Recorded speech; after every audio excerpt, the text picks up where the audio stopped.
Hello বন্ধুরা, আমি শুভ্রা রান্নাঘরে ভুরিভোজ চ্যানেলে আপনাদের স্বাগত জানাই। আজকে আমি নবরত্ন পোলাওয়ের রেসিপি শেয়ার করছি। 9 রকম উপাদান দিয়ে তৈরি এই পোলাও বানাতে যতটা সহজ, খেতেও কিন্তু ততটাই সুস্বাদু। এটা আপনারা আমিষ নিরামিষ যে কোনো কিছুর সাথে সার্ভ করতে পারেন। তাছাড়া এটা কিন্তু আপনারা পুজোর ভোগেও নিবেদন করতে পারেন। চলুন তবে রেসিপিটা দেখে নেওয়া যাক।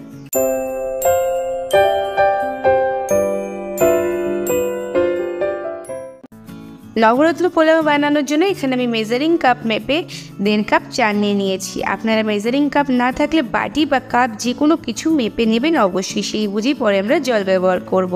এরপর চালটাকে জল পাল্টে 3 থেকে 4 বার খুব ভালোভাবে ধুয়ে নিয়েছি। তারপর জলটা পরিষ্কার হয়ে গেলে তখন পরিষ্কার জল দিয়ে ঘন্টাখানেক ভিজিয়ে রেখে দেবো। এখানে আমি বেশ কিছু সবজি নিয়ে নিয়েছি একটা ছোটো সাইজের ক্যাপসিকাম, একটা গাজর, বেশ কিছুটা ফুলকপি, মটরশুঁটি, একটা মাঝারি সাইজের আলু, বিনস, আর নিয়েছি এখানে বেশ কিছুটা পনির। এখানে আমি 200 গ্রাম পনির নিয়েছি, 2 টেবিল চামচ কিশমিশ, আর নিয়েছি 2 টেবিল চামচ কাজু বাদাম। তো 9 রকম উপাদান দিয়ে তৈরি হবে কিন্তু আমাদের আজকের রেসিপি নবরত্ন পোলাও। এরপর প্রথমে আমি গ্যাসে কড়াই বসিয়ে দিয়েছি, আর কড়াইটা বসিয়ে দেওয়ার পর আমি বেশ কিছুটা তেল দিয়ে দিয়েছি। এখানে আমি 4 টেবিল চামচ থেকে 5 টেবিল চামচ পরিমাণে তেল দিয়েছি। আর তারপর ছোটো ছোটো টুকরো করে কাটা পনিরগুলো আমি দিয়ে ভেজে নিচ্ছি। পনির আর সমস্ত সবজি কিন্তু আমি একই রকমের টুকরো করে কাটার চেষ্টা করেছি। পনিরটাকে 3 থেকে 4 মিনিট একটু ভেজে নিয়েছি, তারপর তুলে নিচ্ছি। পনির কিন্তু বেশি ভাজবেন না, তাহলে কিন্তু শক্ত হয়ে যাবে। তো আমি একে একে সব পনিরগুলো তুলে নিয়েছি। তারপর কড়াইতে যে তেল আছে তাতে দিয়ে দিচ্ছি 1 চা চামচ ঘি। আর ঘিটা দেওয়ার পর এতে কিন্তু আমি কাজু বাদাম আর কিশমিশগুলো দিয়ে দিচ্ছি। কাজু বাদাম আর কিশমিশগুলো একটু নেড়ে চেড়ে হালকা ভেজে নেব। কাজু আর কিশমিশটাকে মিডিয়াম টু হাই ফ্লেমে দিয়ে 2 মিনিট মতো ভেজে নিলে বেশ সুন্দর একটা কালার চলে আসবে। তারপর আমি ড্রাই ফ্রুটসগুলোকে তুলে নিচ্ছি। যেহেতু একটু ঘি দেওয়া আছে এতে কিন্তু ড্রাই ফ্রুটসগুলো খেতে খুব বেশি ভালো লাগবে। এরপর আমি সমস্ত কাজু আর কিশমিশগুলোকে তুলে নিচ্ছি একে একে। আর এর মধ্যে যে তেলটা আছে তাতে কিন্তু আমি বাকি রান্নাটা করে নেব।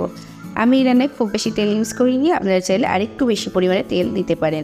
2 টুকরো দারচিনি, 2টো এলাচ আর কয়েকটা লবঙ্গ দিয়ে দিয়েছি। দিয়ে একটু নেড়ে চেড়ে নিচ্ছে, সুন্দর গন্ধ বেরোলে তাতে দিয়ে দিচ্ছি আলু, আর দিয়ে দিচ্ছি ফুলকপি আর গাজর। যেহেতু আলু, গাজর আর ফুলকপিটা সেদ্ধ হতে একটু সময় লাগবে, তাই এটাকে আমি আগে দিচ্ছি। দিয়ে একটু নেড়ে চেড়ে ভেজে নেব। 3 থেকে 4 মিনিট মতো লো টু মিডিয়াম ফ্লেমে দিয়ে আলু, গাজর আর ফুলকপিটাকে একটু নেড়ে চেড়ে ভেজে নিচ্ছি।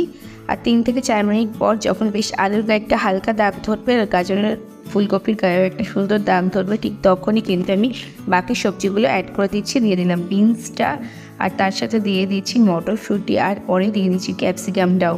সমস্ত সবজিগুলো একই সাথে দিয়ে আবারও একটু নেড়ে চেড়ে ভেজে নিচ্ছি। তারপর সমস্ত কিছু নেড়ে চেড়ে মিশিয়ে নেওয়ার পর আমি একটু ঢাকা চাপা দিয়ে দিচ্ছি 5 মিনিটের মতো। 5 মিনিট পর আমি ঢাকনাটা খুলে নিচ্ছি, আর ঢাকনাটা খুলেও কিন্তু সমস্ত কিছু একটু নেড়ে চেড়ে মিশিয়ে নিচ্ছি। এই পর্যায়ে কিন্তু সবজিগুলো বেশ কিছুটা সেদ্ধ হয়ে যাবে।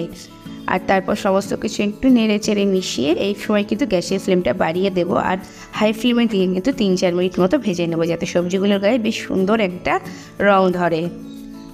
আর তারপর আমি এর মধ্যে দিয়ে দিচ্ছি ভিজিয়ে রাখা চালটা। আমি খুব ভালো করে জলটা ঝরিয়ে নিয়েছি।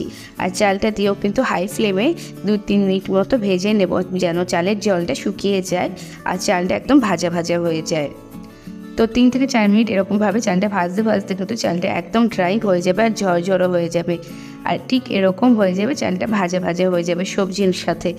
ঠিক সেই সময় কিন্তু এর মধ্যে জল অ্যাড করে দিতে হবে। আমি 1 কাপ দুধ আর 2 কাপ জল দিয়েছি এখানে। আপনারা চাইলে পুরোটা দুধে রান্না করতে পারেন বা পুরোটা জলেও করতে পারেন, তবে পোলাওতে একটু দুধ দিলে কিন্তু খুব ভালো লাগবে, বিশেষ করে এই নবরত্ন পোলাওতে। তারপর আমি সমস্ত ড্রাই ফ্রুটস আর পনিরগুলোও দিয়ে দিচ্ছি। এখানে আমি 1.5 কাপ চাল দিয়েছি, তার জন্য দুধ আর জল মিলিয়ে 3 কাপ লিকুইড ইউজ করেছি। আপনারা যে পরিমাণে চাল দেবেন তার ডবল জল আর দুধ মিলিয়ে ব্যবহার করতে হবে। এ সময় আমি গ্যাসের ফ্লেমটা হাইতে রেখেছি, আর সমস্ত কিছু ফুটে ওঠা পর্যন্ত ওয়েট করব। ততক্ষণে দিয়ে দিলাম 1 চা চামচ পরিমাণে লবণ আর 3 চা চামচ পরিমাণে চিনি।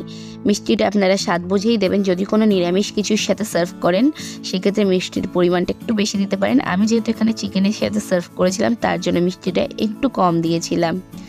তারপর সমস্ত কিছু নেড়ে চেড়ে খুব হালকা হাতে মিশিয়ে নিচ্ছি। আর সমস্ত কিছু একটু নেড়ে চেড়ে মিশিয়ে নেওয়ার পর আমি ঢাকাটা চাপা দিয়ে দিলাম।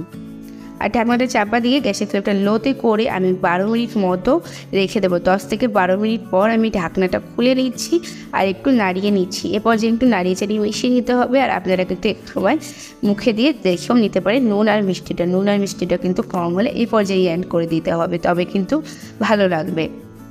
আর তারপর আমি এখানে দিয়ে দিলাম 1/2 চা চামচ গরম মশলা, 1 চা চামচ পরিমাণে ঘি আমি এখন দিচ্ছি, তাহলে ঘিয়ের গন্ধটা খুব ভালোভাবে পাওয়া যাবে। আর 1 টুকরো জায়ফল নিয়েছি, যেটা আমি একটু গ্রেটারে গ্রেন্ড করে দিচ্ছি। আপনারা কিন্তু চাইলে জায়ফল জয়িত্রী গুঁড়ো 1/4 চা চামচ পরিমাণে অ্যাড করতে পারেন। আর জায়ফলটা এরকমভাবে গ্রেট করে সমস্ত কিছু হালকা হাতে নাড়তে হবে, নাহলে কিন্তু চালগুলো ভেঙে যাবে। আর এই সময় কিন্তু এখনও একটু ভেজা ভেজা আছে। আর এই পর্যায়ে আমি গ্যাসের ফ্লেমটা একদম অফ করে দেব, দিয়ে নেড়ে চেড়ে হালকা হাতে মিশিয়ে ঢাকা চাপা দিয়ে দেব। মোটামুটি 15 থেকে 20 মিনিট ঢাকা চাপা দিলেই হয়ে যাবে। 15-20 মিনিট পর ঢাকনাটা খুলে নিতে হবে। আমি এখানে 20 মিনিট পর ঢাকনাটা খুলেছিলাম। আর দেখুন পোলাওটা কিন্তু একদম ঝরঝর হয়েছে, একদম আলাদা আলাদা হয়েছে। এটা কিন্তু একটু খুলে রাখলে আরও ঝরঝরো হয়ে যাবে। তো আমি গরম গরম সার্ভ করে দিচ্ছি। এই পোলাওটা কিন্তু নুন মিষ্টিটা একটু বেশি হলে কিন্তু শুধু মুখেও খেতে ভীষণ ভালো লাগে, ঠাকুরের ভোগেও কিন্তু আপনারা এটা নিবেদন করতে পারেন। তাহলে বন্ধুরা, আমার আজকের রেসিপিটা কেমন লাগলো অবশ্যই কমেন্টস করে জানাবেন। ভালো লাগলে লাইক এবং শেয়ার করবেন। আপনাদের লাইক শেয়ারে কিন্তু আমাদের নতুন নতুন ভিডিও তৈরি করার উৎসাহ দেয়। আর যদি এখন আমার চ্যানেলটিকে সাবস্ক্রাইব না করে থাকে, তবে তাড়াতাড়ি সাবস্ক্রাইব করে পাশে থাকা বেল আইকনে ক্লিক করে দেবেন, তাকে পরবর্তীকালে চ্যানেলে যখন নতুন কোনো রেসিপির ভিডিও আপলোড করবো সবার আগে আপনাদের ফোনে নোটিফিকেশান পৌঁছছে। আজকে এই পর্যন্তই, আবার আসবো অন্য কোনো দিন অন্য কোনো রেসিপি নিয়ে। ততক্ষণ ভালো থাকবেন, সুস্থ থাকবেন।